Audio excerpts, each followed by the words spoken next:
Hello, hello, hello, hello. Hello. Here we are. Oh Yes. my goodness. I think this is the fifth live. I am incredibly mind blown that we've kept this going.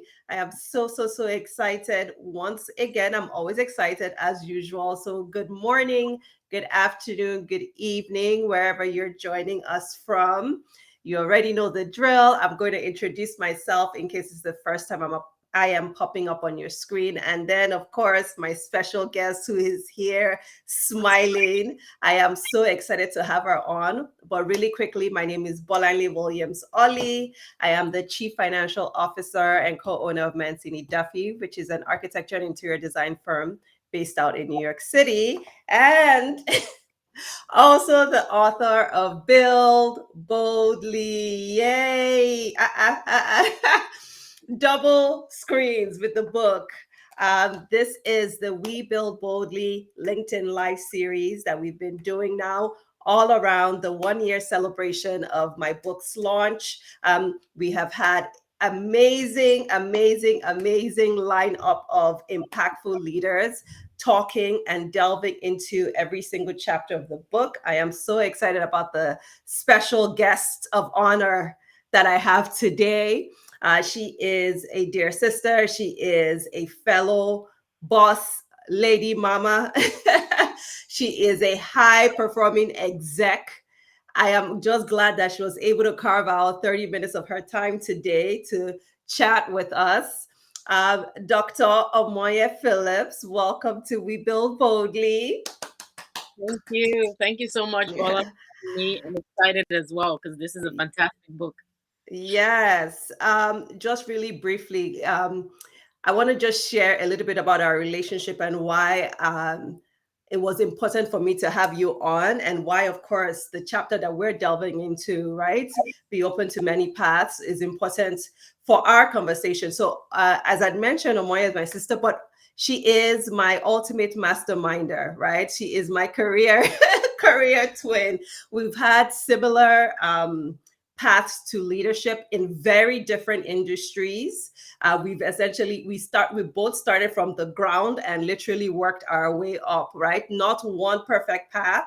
And so I'm just excited to hear for her to share her story. And then, of course, I have some questions that I'll ask her just to help foster our conversation. So, Omoya, do you want to give us your elevator pitch? Give us a quick intro to who you are and what you do. Okay, so my name is Dr. Omonye Phillips. Like Bola said, I am the Vice President for Pharmacy Operations with Rite Aid. I oversee operations from Southern to Central California, a little bit over 160 stores. I'm very passionate about leadership. So, really having this platform as a president allows me to have a massive impact on the associates I work with, the communities that we serve, and just overall.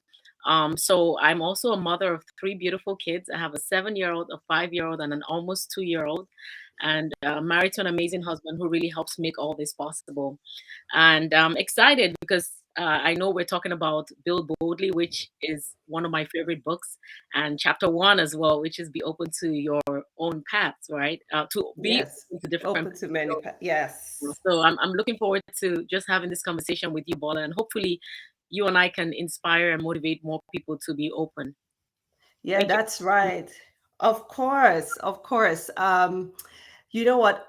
First of all, you're just giving us just quick tidbits. Your intro was just drop here. Omoya and her husband also run a platform. Tell us the name of the platform. So I'm also the co-founder of My Dream Big Club. And My Dream Yes, Big Club is an organization that I co-founded that basically supports individuals, young professionals especially, to leverage each other to dream big, to be more than just what they are titled as. So, if you're a doctor, you are more than a doctor if you love to paint, right? You are more than a doctor if you like to DJ.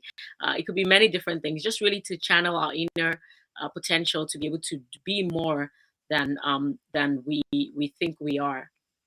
So that's yes. And we'll talk a little bit more about my Dream Big Club later on. But first, the very first question a lot of us are curious about and want to know about is, did you ever, in your wildest dreams, graduating pharmacy school with your white coat, think or anticipate that you will become one of the youngest top execs in a Fortune 500 company? And how has maintaining an open mind, led you to where you are today?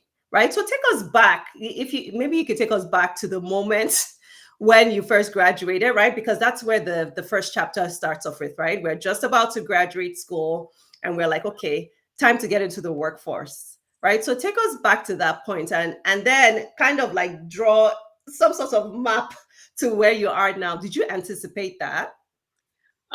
So if I take you back, like I graduated pharmacy school and I always knew that I wanted to be a leader wherever I was, just because Mm, by virtue of my makeup, I've always had leadership in me. I was a leader when I was in elementary school, middle school, high school, even in college, and even in pharmacy school. I was my class rep. I was also the president of SNAFA. I've always been someone that can bring people together, and just really led through servant leadership. So when I first graduated pharmacy school, there's so many paths you can take as a pharmacist. So we're mm, on that aspect, but I knew I wanted to be in the community pharmacy setting because I felt like my impact as a pharmacist was more direct there, and I felt like I had a quick touch with all my patients, and I also felt like I could really make a difference in their lives. And I'm also a big people person, so I just really like interacting with people. So I definitely knew this was the route I wanted to take. And when I became a pharmacist, I quickly took on leadership at the store I was in, got promoted to be a pharmacy manager, and led fantastic results and led the people very well in my team. I got put in much more difficult stores. Um, mm, and I was able to, turn those stores around, bring people together, help them to work together in a team, which translated to better customer service and overall better output for all our patients, right? So it's always been in me, to be I'm always self-motivated. I don't need someone to motivate me. I've always been a determined person. I've always been persistent in the things I do. So it was only a matter of time. Also always had a passion for leadership. And I knew that I wanted to grow. And quite frankly, I still want to grow. For me, this is not it, right? I want to keep growing. I want to keep adding value to the lives of everyone I'm in contact with, especially on a more massive platform, right? If possible. And so what did I do? Because to your point, Bola, I've always had this passion, right? But I never really had a playbook for what it takes to mm, keep growing, and to get to the level I am right now, and even to keep growing. So, of course, I'm very proactive, and I think this leads me to my point of taking ownership of your own growth and development, right? mm, So I researched people that looked like me, that were in high positions, and I stumbled upon Carla Harris. And for those of you that don't know, Carla Harris is vice chairman, managing director at Morgan Stanley, a very, very respectable lady in her field. And she wrote this book called Expect to Win. Expect to mm. Win is a book that has followed me everywhere. The same way I carry my Build Boldly book, I carry my Expect to Win book. And it's really one of those books that talks about how to keep growing, right? Advancing in your career. A lot of us think, sit down, put your head down, do all the work. And that's good. You really have to put the work, right? To even be noticed, right? But then what are you also doing to build relationships? Because that was Mhm, something that's something that nobody tells you. You have to build relationships. You have to build them, in all 360-degree angle around you. People who you work with directly, people that report to you, people that you report to. Just building collaborative relationships is very key. So I learned all those things from Carla's book, and I also learned about the importance of having a mentor, a sponsor, an advisor, and those things. When I married them all together, it kind of prepared me for this role. And of course, I was able to get great results as a leader with my company. It helped me to keep advancing and just preparing myself, by constantly surrounding myself with leadership books, leadership podcasts, people that are leaders, all that really just helped to prepare me so that when the opportunity presented itself, I was ready. And that's really what I would say, to keep moving forward. I think don't relent on your efforts to be a student for life. I love it. I love it. There's several things that I heard you say. One was you were sort of in tune with who you are. And fortunately for you, you were in alignment with yourself very early on, right? So that kind of helped you know what your strengths are, right? They still are your strengths, and what where you should be focusing your energy, where you should be walking towards, right? So you said even from elementary school, you had always been a leader. This girl is a go-getter. This girl is a go-getter. And some of these traits, for those of us who are parents, moms, sometimes we see this in our kids, right? So I bet you that there were also people around you who noticed that and who affirmed that to you. Right. um, the other thing that you said was that you connected with Carla Harris's book. And a lot of times I think people think, oh, you need to have a one-on-one mentor, but you found mentors in all different avenues, through people, through the relationships that you built, through books that you've read, through podcasts that you've listened to. And so all of those things, right? What you're feeding yourself, what you're feeding your mind, essentially helped you stay on course. It helped you stay on course. I also want to come back to that point around building relationships. That was the other thing that you said, right? Yes, you can do hard work, especially if you're starting out in your career. You want to have the proof in the pudding, but then you worked on building relationships. And I think that's part of why our stories are very similar, right? We were willing to learn. We were willing to learn, but we also stepped out of the box, connected with people, and we could both attest to the impact it has had on our journeys. So I just wanted to bring those points up that you shared. Excellent, excellent, excellent points. Thank you. Thank you. Yes, yeah. Okay, so oftentimes, right? So I'm coming back to this point on maybe you graduate, you follow this rigid career path, or you study one thing in school, and you're like, okay, this is the way to go, right? You pick your major, and you're a little bit more on, maybe more on this side, right? You went to pharmacy school and you sort of developed your career within pharmacy, right? So you're expected to get a job in that field. But a lot of times life is messy, right? Life is messier, right? You take one step, it might not work out or pan out exactly as you've imagined, or it's full of unexpected curves. What advice do you have for young individuals who are, one, graduating, right? And are now looking to grow, to thrive in this new unexpected environment? Like, what are maybe two or three? I'm tossing numbers out now. Share with us two or three tips to encourage a young professional who's just about to get into the workforce. Yeah. So I think when it comes to young professionals, I immediately think about, and I know this doesn't apply to all young professionals, but I immediately think about having less responsibility, right? You chances are maybe you have no kids, or maybe one, if at all. Chances are you have less responsibility in taking care of parents, or just things like that. So my first advice to young professionals is be open.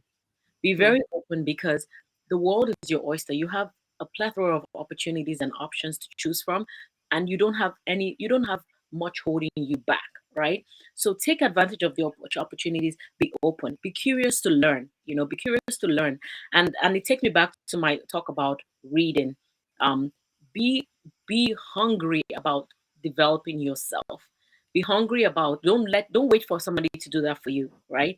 Be hungry about adding value to yourself, so that you can be of even greater value to others. And Bola, it takes me back to your book, where you talked about, even in the first chapter, right, where you talked about the 2008 layoffs, and how most people in your then firm were affected, losing their jobs and whatnot. And you were concerned, right? You didn't want to lose your job. You were proactive and marched up to your CFO's office then and said, look, you're laying off all these people. Before you even think about what to do, I want to volunteer myself to take on these extra responsibilities, right? Now, that was twofold, because first of all, that boss is going to think, wow, this person is proactive. And then second, for you, that was also great, because it also helped you were at a point in your life where you had maybe more time, right? And it helped you to hone in on becoming a better junior project accountant, then a better employee, then learning new skills, right? And you found out that you could do the job that six people were doing. And it also is very eye-opening, right? So I just challenge young people, because I can only imagine being your boss then, and you telling me you had to leave. Oh my God, you become indispensable. I'm like, Hmm. like why would I want to lose this person? I'm going to do everything in my power and might to keep her on my team because she's done the work of 6 people. So that's my big advice to young people. Get hungry about developing yourself. Get hungry about being being more than what the paper says you are, right? Get Mhm. hungry about playing in spaces, in environments that will challenge you. Get out of your comfort zone. You have the ability now. Make sure you're doing those things so that you can keep developing as a person, which will set you up for life. And whenever you walk into spaces, it becomes obvious that what you bring to the table is much more than your average Joe brings to the table, right? And it just by default sets you apart. So that would be my advice. Work on yourself so you can add more value. I love it. Work on yourself so you can add more value. Be hungry, right? Be hungry about adding value also to yourself, and setting yourself apart from the pack. There's Hmm. no way, you know, Omoye and I would be in the positions that we're currently in if we were not hungry about learning, soaking up things from people, at every stage. And she will also tell you that even till today, in the levels that we've attained, we are constantly learning. We're constantly looking for opportunities to help ourselves become better leaders, help ourselves become better at our jobs, right? There is no we've made it to this particular position and that's it, right? So we're constantly always looking for ways to learn and improve ourselves. So that's a great point. That is a great point.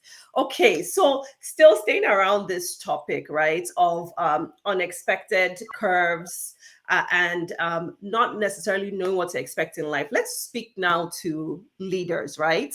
So being open-minded integrates skills for adaptability and flexibility, right? Because we just don't know.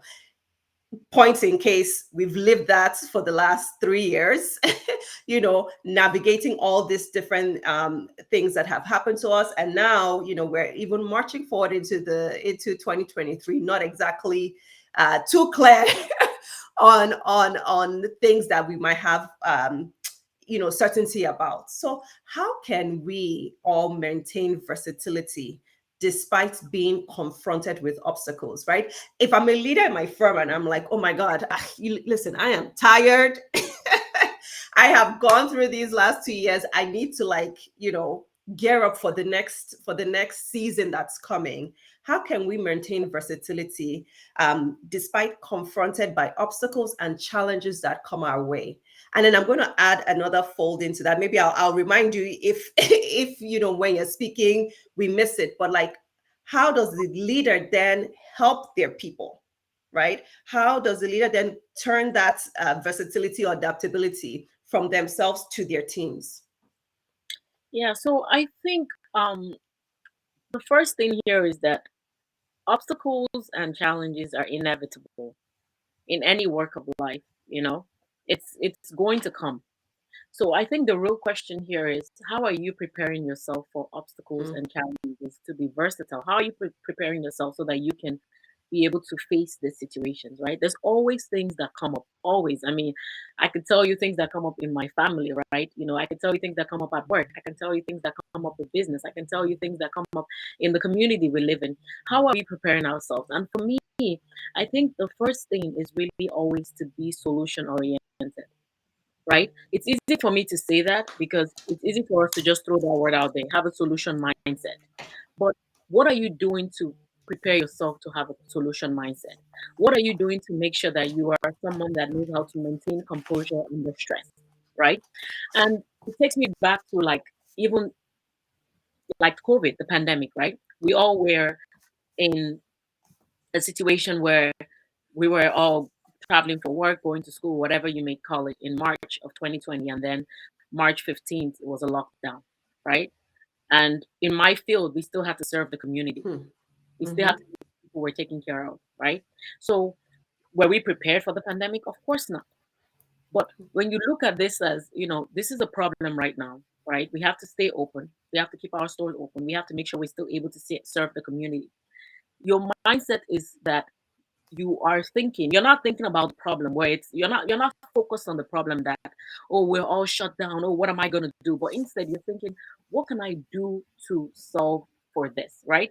So for me, put on my thinking cap. I'm a big collaborator. Anybody can tell you that. I'll be the first one to tell you I'm not the smartest one, and I'm not even aiming to be the smartest one. My goal is to surround myself with people that are brilliant and to continue to help each other to get more brilliant, more smarter in everything we do, right? So how are you collaborating, right? Are you reaching out to people to see like, hey, what are you doing here? What are you doing here, right? Are you reading again? I'm big on reading because there's always something. Are you constantly reading and feeding your mind so that your mind is always thinking about solutions, even when it's complex problems, you're able to solve for those, right? Are you with besides having the solution mindset, are you taking time to stop, to think and to strategize so that whatever you deploy is something that is that works. You probably would change, you probably would pivot, but Mhm. it's a solution in that moment, right? So I think for me, that's always how I've tried to live, especially being a mother of three kids. There's always things that come up, right? So it's always like, okay, how am I thinking? How am I collaborating with my community, right? I'm very intentional. Even where I live, I make friends with my neighbors. I try to be a very good neighbor, sorry, because you never know when you need that neighbor to help you pick up your child from school, for example, right? And I'm not saying that that's why I'm friendly to my neighbors, but I'm just saying the power of collaboration, the power of building relationships, all these things help set you up because ultimately, as we all want to keep growing, like you and I, Bola, and everybody else that's listening, right? If you're listening to this, you probably want to keep advancing yourself, right? It takes a village. You're not going to do this all by yourself. You have to learn how to collaborate. You have to learn how to leverage people around you. You also have to learn how to make sure that you are also adding value so that people around you want to do things for you too. It can't be a one-way relationship. So that's really my big thing. I think really just be solution oriented, have a solution mindset, and most importantly, be humble. Know that you may not have all the answers, but can you find the answers? Are you resourceful enough to find the answers? Do you have a powerful collaboration skill to find the right partners, right? To find the answers. So those would be my key things on that, especially as it relates to leadership. All of this is my jam. I am loving all of this. I mean, you know it. I call myself a serial solution seeker, guys. So if you're a leader, you're listening to this, you guys, you have to be you're solution oriented. Like you have to think that way. It's just not, taking no or having a negative mindset is not going to work out. Not And I like what you said, right? Challenges come up all the time. It might not be on this scale that we have experienced. It might be like when everybody else is thriving and there is something that is happening within your organization that is causing, an obstacle or a challenge. And so how are you thinking about that? How are you thinking about that problem? Are you just saying, oh, it's a problem, or are you saying, okay, how can I find how to solve this? The other thing that you said that I absolutely love is about collaboration, right? And I think it's one of your strongest skill sets because you will find somebody, industry or not, right? That is the whole point of this conversation, right? We are not in the same industry, but we just by you sharing this is already giving so much insight into how I can continue to improve. Into I'm very sure the folks who are listening, how they can continue to improve. So collaboration is key. Building community is key, which is one of the chapters. I also don't want to miss this point that you said around slowing down. So I wrote it down. If you see me looking at it, it's because I'm taking notes. You wrote stop, think, strategize, right? So that's another concept that I write about in the book, slowing down to speed up. You cannot just be running this race without taking a moment to slow down and say, am I just creating yet another rigid path for myself, for my company, for the people I'm leading, or do we need to change? That is a skill that a leader needs to have, right? That ability to either slow down and say, hey guys, we're going, yes, we rolled out this initiative, but it's not working and we need to change. What do you guys think we should do to change it, to change paths or to make it better? So I love all these points that you've shared. Yeah, and, I and and love it. with regards to the slowing down piece, is a lot of times, we want to be agile, and we have to be, right? We Mhm. have to be quick, but sometimes it's that extra 1 hour to just stop and say, okay, let's think through this, and let's get the key players involved, and let's get all the right questions answered before we deploy. Those kind of things is what sets a very good strategy apart from a mediocre strategy, and a Mm, lot of times that time needs to be invested so that you're not making big mistakes as you go along. You may still make mistakes, right? That's but inevitable. I it's think what is important, as you make the mistakes, you learn from them quickly, and you start to create that playbook so that you know that, okay, these are the mistakes that are prone to happen, so it doesn't happen. So you just have to be very intentional. And then when you collaborate, especially with people that work with you, right, you make them feel a sense of empowerment, a sense of trust, right? Where you feel like, where you've to, I told my teams, hey, what do you guys think? This is not just my show, this is our show, right? What do you think? They start sharing ideas with you because we're all from different diverse backgrounds, right? And when people share those ideas, people come up with things that I may not have thought of, right? I come up with things that they may not have thought of. So it just creates a very healthy team, a very healthy environment where ideas continue to thrive and people continue to flourish. So it's a win-win. 100% win-win. And a key thing you also shared was that you can uptake these things and even apply it to your personal life, right? It's not just about professional, but it's the whole self. It's the Absolutely. whole self. You need to be moving with so much intentionality. I'm Yeah. loving this.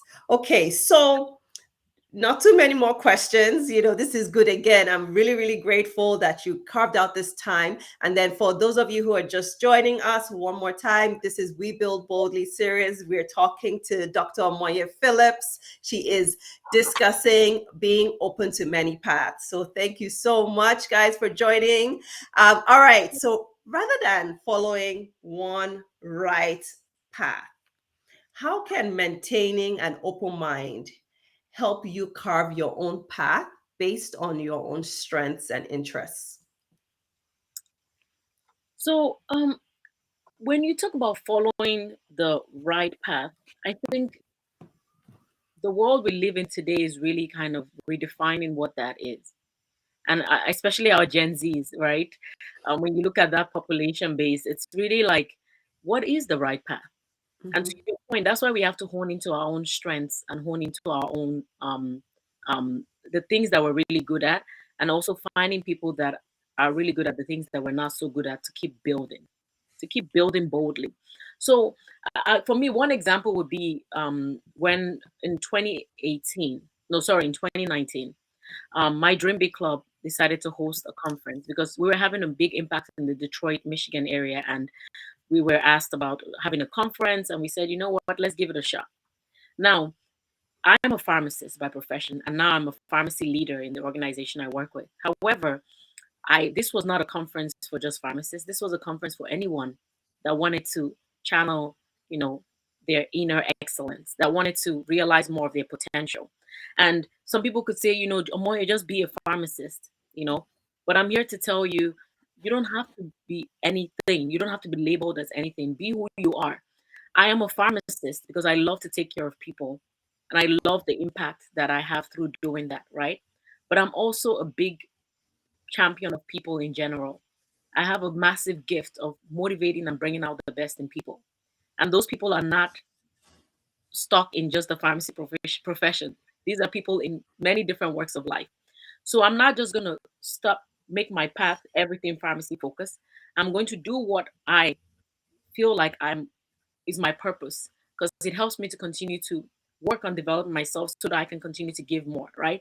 So that's my advice. Like, I don't think there's so much anything like a right path. I think we all need to focus on, understanding our strengths and understanding our weaknesses, honing in on our strengths and bettering some of our weaknesses, but also finding, you know, the communities, finding the teams that are better at those things that we're weak at, so that together we can continue to build great things on this earth that we live in. Oh, that's perfect. That is perfect. And I'm not going to have you give us now, maybe give us like two or three practical steps, right? You've just spoken a little bit about the work that you do with My Dream Big. If I'm here dreaming big, what are some three practical steps? Well, or you decide the number. How do I move from idea to execution? Because we know words don't Words don't really mean much. You need to execute on your ideas, right? We need to go from idea to execution. So maybe share with us some of your go-to tips when you have an idea and you're looking to birth it. How do we move to execution? So, for me, you put me on the spot with these three things, but Ah, I'm gonna try and say that's why I three. removed the number. I'm gonna try and give you some things, some tips that I think worked for me. So, the first time you have some kind of big dream, I'm a big advocate for putting that pen to paper quickly. There's just a lot of power. A lot of studies have shown that when you actually write down your goals, you have a much more higher chance of achieving them. So for me, I'm always going to tell people, for those people that have heard me on podcasts or give talks, I always say write down your goals, write it down, right? And then after writing it down, the next thing I say is try to map out some smart steps to achieving it. You don't have to have everything, but just the first little steps, is the second thing I would say. What three steps do I need to take to get to point A? Understanding that I need to get to point Z, but starting with the point A.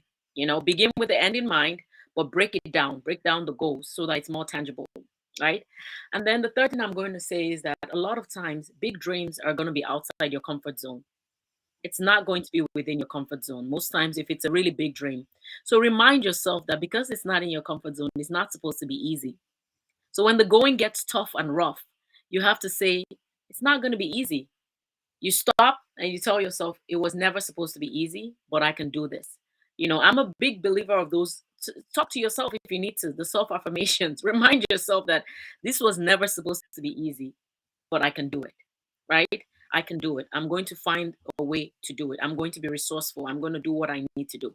So those would be my things. Write down your goal, break it down into tangible steps, and just remind yourself constantly why you're doing it. So that when the going gets tough, you know that this is not something that's within your comfort zone, but that you can still do it because you've put your mind to it. There's a lot of power in our mindset, a lot. I love it.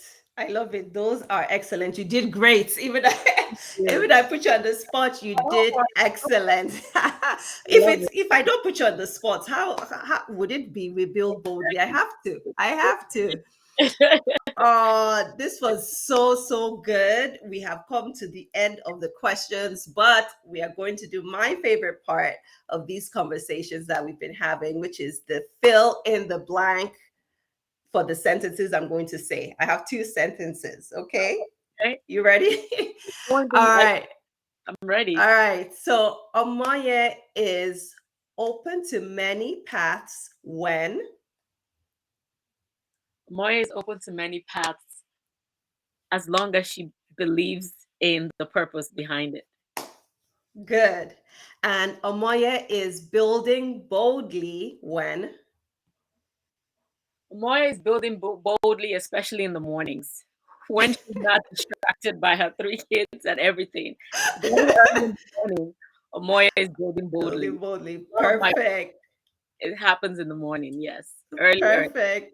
Perfect. Okay, Omoye, please tell us where we can connect with you, where we can learn more about all the amazing, incredible work that you do. Yes, yes. Thank you so much. So you can connect with me on here on LinkedIn. My name is Omonye Phillips. You can find me there. You can also find me on Instagram. You can at Omanista, and you can also find me online in general. I'm really just a Google stop away. Google her. Okay, guys. Google her to learn more about the work that she does and also plug in with My Dream Big Club. They are an incredible platform. They share so many resourceful information that helps every single one of us. So thank you so much, Amoya, for joining us today. Thank you, guys. I hope you enjoyed it. We'll be back tomorrow. All Thank right, guys. You're welcome. Bye. you.